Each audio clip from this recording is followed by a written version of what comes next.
on. If you have type 1 diabetes, you can sometimes feel alone in your health battle. And that's how our next guest felt while growing up until she found camp.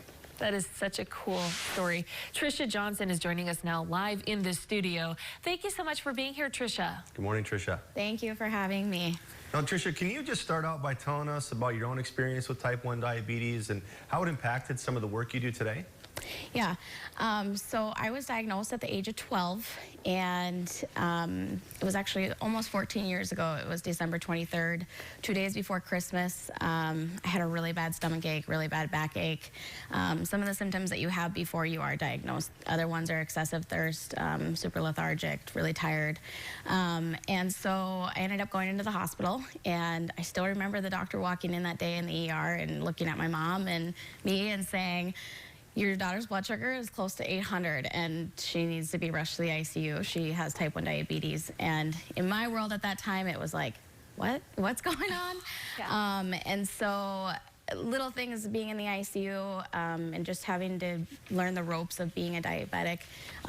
One of the things that is very fond to me is I remember I had a low blood sugar, was in the hospital, and the nurse had come in and she said to me, "Well, did you feel that?" And I was like, "Feel what?" And so those are just things that you ended up gaining as time went on and realizing and feeling your blood sugars.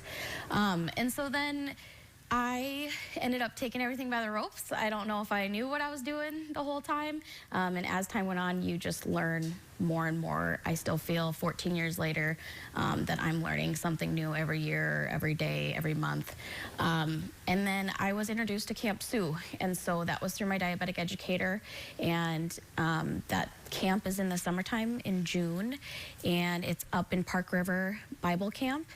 And so we have Camp Sue on Park River Bible Camp, and I met some of my closest friends who I'm still friends with to this day. They are my rocks, and if I'm ever having a bad day with my diabetes, they're the first people I reach out to because they just get it and they understand that it's not always the easiest. And I think the best thing about camp is that I gained lifelong friends with them.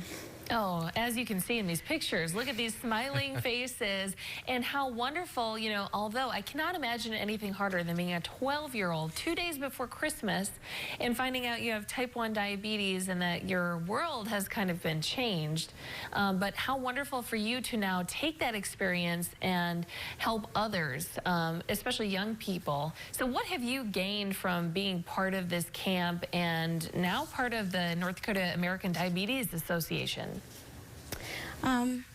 I would say that I mainly gained a lot of confidence. Something at camp that's really big is I think we try to promote that confidence for a type 1 diabetic. It's a very tedious disease. It's 24/7. It doesn't stop. You don't get a vacation from it. And so sometimes we have children that will come in that are 7 years old, and some of them are super comfortable doing their own shots or dosing their insulin on their insulin pump, and then some aren't. And so as counselors there, or even as the doctors and nurses that are there, we really try to build that confidence in them so that they can be more independent with it. I would say I gained a lot of independence from it as well, and I had to grow up kind of fast, and that's helped me in my adult life and my jobs and meeting new people and everything. So that's been the blessing of type 1 diabetes, is some days have been tougher than others. Right. Can you tell us about your new role that you're pretty excited to have? Yeah, so this last fall, I took the advocacy chair on the American Diabetes Association. Advocating for diabetes has always been very important to me.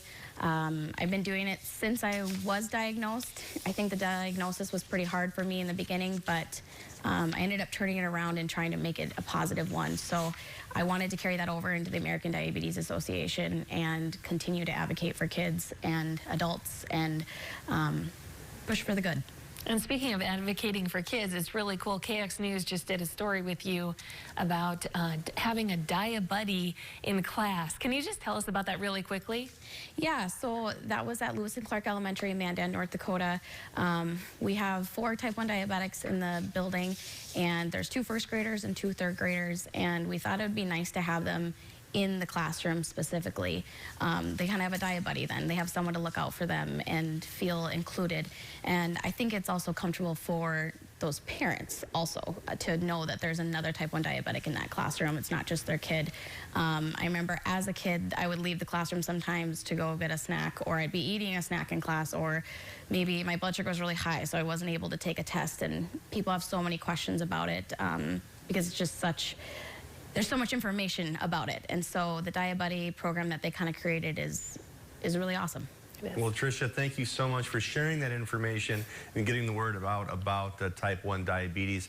For more information, check out facebook.com/ADA North Dakota. And keep it here. Coming up next, our parent panel explains how they feel about hybrid learning.